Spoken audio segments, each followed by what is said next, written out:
আমাদের কাছ থেকে এসেছে। এই ভিডিওতে বিষয়গুলো সহজ করে বোঝাবো, একদম হাতে কলমে দেখিয়ে দিচ্ছি। এটা হচ্ছে একজন নারীর কোমরের অংশের মডেল। এই দুটো হচ্ছে কোমরের হাড্ডি আর এইটা হচ্ছে মেরুদণ্ড। আমরা নিচে চলে যাই। এই ওপরে যে ছোট্ট ছিদ্রটা দেখতে পাচ্ছেন, এটা হচ্ছে প্রস্রাবের রাস্তা, এদিক দিয়ে প্রস্রাব বের হয়। তার নিচে এই যে এই ছিদ্রটা দেখতে পাচ্ছেন, এইটা হচ্ছে যোনিপথের ছিদ্র। এখান দিয়েই মাসিকের রক্ত বের হয়, প্রসবের সময় এই রাস্তা দিয়েই বাচ্চা বের হয় এবং সহবাসের সময় এই রাস্তাতেই বীর্যপাত হয়। আর নিচে যেটা দেখতে পাচ্ছেন, এটা হচ্ছে পায়ুপথ, এখান দিয়ে মল বের হয়। এখন আমরা চলে আসি ভেতরে কি আছে। সবচেয়ে উপরের ছিদ্রটা ছিল প্রস্রাবের রাস্তা, তাই আমাদের প্রস্রাবের রাস্তার পেছনে আছে মূত্রথলি। এখানে প্রস্রাব জমা থাকে, তারপর প্রস্রাবের রাস্তা দিয়ে বের হয়ে যায়। এখন আমরা আসবো যোনিপথের রাস্তার পেছনে কি থাকে। সন্তান ধারণ বোঝার জন্য এটাই সবচেয়ে গুরুত্বপূর্ণ। যোনিপথের পেছনে থাকে এই জিনিসটা, আস্তে আস্তে বোঝাই। এই যে দেখছেন ছিদ্রটা, এটাই হচ্ছে যোনিপথের ছিদ্র। এদিক দিয়েই রক্ত বের হয়, এদিক দিয়েই বীর্যপাত হয়, আবার এই রাস্তা দিয়েই বাচ্চা প্রসব হয়। তো এইখানে হচ্ছে আমাদের বীর্যপাতটা হয়। বীর্যপাত হওয়ার পরে শুক্রাণু এইখান থেকে চলে যায় জরায়ুতে।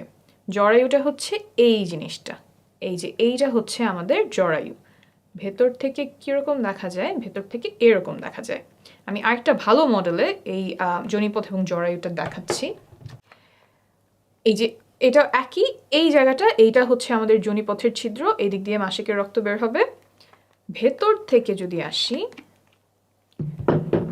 তাহলে এই যে এইখানে আমার যোনিপথের ছিদ্র, এইটা হচ্ছে যোনিপথ, আর এই যে এইটা হচ্ছে আমাদের জরায়ু। সহবাসের সময় এই জায়গাটাতে বীর্যপাত হয়। এইখান থেকে শুক্রাণু জরায়ুর মুখ এই পর্যন্ত পৌঁছাতে লাগে মাত্র কয়েক সেকেন্ড। এখন অনেকে আমাকে প্রশ্ন করেন যে সহবাসের পরে কতক্ষণ চিত হয়ে শুয়ে থাকতে হবে, পা উঁচু করে কতক্ষণ রাখতে হবে, কোমরের নিচে কয়টা বালিশ দিতে হবে, বা শুনেছি অমুক অবস্থানে সহবাস করতে হবে, কিন্তু ওই অবস্থানটা আমার কষ্টদায়ক হয়। এই যে যতগুলো কাজ বললাম, এই কাজগুলোর কোনোটা গর্ভধারণে বা সন্তান ধারণে উপকার করে এমন কোনো প্রমাণ নেই। তাই এগুলোতে যদি আপনার কষ্ট হয়, তাহলে এগুলো করার কোনো প্রয়োজন নেই। তো আপনার যদি ভালো লাগে তাহলে করতেই পারেন।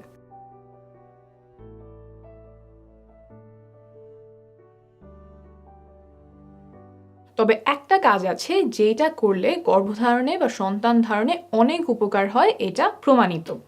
সেটা হলো সঠিক সময়ে সহবাস করা। সঠিক সময় বলতে এই যে এখানে যে বীর্যপাতটা হলো, তারপর শুক্রাণুর কিন্তু অনেক দূর পর্যন্ত যেতে হবে। শুধুমাত্র জরায়ুতে গেলেই হবে না, জরায়ুর পরেও আরও রাস্তা আছে, সেটা আমি দেখাচ্ছি। এই যোনিপথ পার হয়ে, জরায়ু পার হয়ে নালী পর্যন্ত আসতে হয়। এই যে জরায়ুর দুই পাশে যে জিনিসটা দেখছেন, এইটাই ডিম্বাশয়। এইখানে ডিম্বাণু থাকে, তারপর ডিম ফুটে বের হয়ে নালীতে আসে। এইখানে এসে ডিম্বাণু শুক্রাণুর সাথে মিলিত হয়। অর্থাৎ শুক্রাণুর যে লম্বা পথ, যোনিপথ, তারপর জরায়ু, তারপর নালীতে আসা, এই লম্বা যাত্রায় তাকে অনেক কিছু সাহায্য করে। যোনিপথের যে স্রাব আছে, জরায়ুর যে স্রাব আছে, তারপর সংকোচন প্রসারণ, এই সব মিলে শুক্রাণুর পথটাকে সুগম করে। কিন্তু এই সুগম করার কাজ সে মাসের একটা নির্দিষ্ট সময়েই করে, যেটাকে আমরা বলি ফার্টাইল টাইম। অন্য সময়গুলোতে এই স্রাবগুলো শুক্রাণুর জন্য সহায়ক না, দরজাগুলো বন্ধ করে দেয় যাতে শুক্রাণু জায়গা মতো পৌঁছাতে পারে না। তাই এই ফার্টাইল টাইম বা সঠিক সময়, সহবাসের সঠিক সময় জানাটা খুব গুরুত্বপূর্ণ।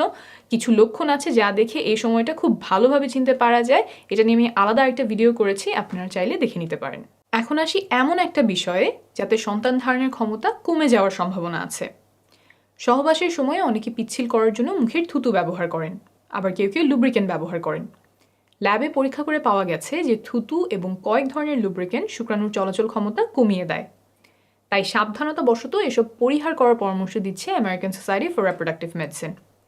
অর্থাৎ আপনি যদি থুতু ব্যবহার করেন, সেটা আপাতত বন্ধ রাখলে ভালো হবে। আর যদি লুব্রিকেন্ট ব্যবহার করতে হয়, তাহলে এই লেখাটা প্যাকেটের গায়ে দেখে কিনবেন। এসব ব্যবহার করলে যে গর্ভধারণের সম্ভাবনা বেড়ে যাবে তা কিন্তু নয়, বরং প্রয়োজন হলে ব্যবহার করতে পারেন। এখন বলি, ঘন ঘন বীর্যপাত করলে পুরুষের প্রজনন ক্ষমতা কমে যায় কিনা, সন্তান ধারণের জন্য কত ঘন ঘন সহবাস করার প্রয়োজন। একটা গবেষণায় দেখা গেছে যে প্রতিদিন সহবাস করলে সফল হওয়ার সম্ভাবনা সবচেয়ে বেশি থাকে, 37%। একদিন পর পর সহবাস করলেও সফলতার সম্ভাবনা কাছাকাছি থাকে, 33%। কিন্তু যদি সপ্তাহে একবার সহবাস করা হয়, তখন সম্ভাবনা নেমে আসে মাত্র 15%। অর্থাৎ ঘন ঘন সহবাসে সফলতার সম্ভাবনা বাড়ে। প্রতিদিন বা একদিন পরপর চেষ্টা করলে সর্বোচ্চ সম্ভাবনা থাকে। অনেকের একটা ভুল ধারণা আছে যে ঘন ঘন বীর্যপাত করলে পুরুষের প্রজনন ক্ষমতা কমে যায়। অনেকদিন পরপর বীর্যপাত করলে বীর্য ঘন মনে হয়, সেখান থেকে এই ধারণা তৈরি হতে পারে। তবে প্রায় 10,000 বীর্যের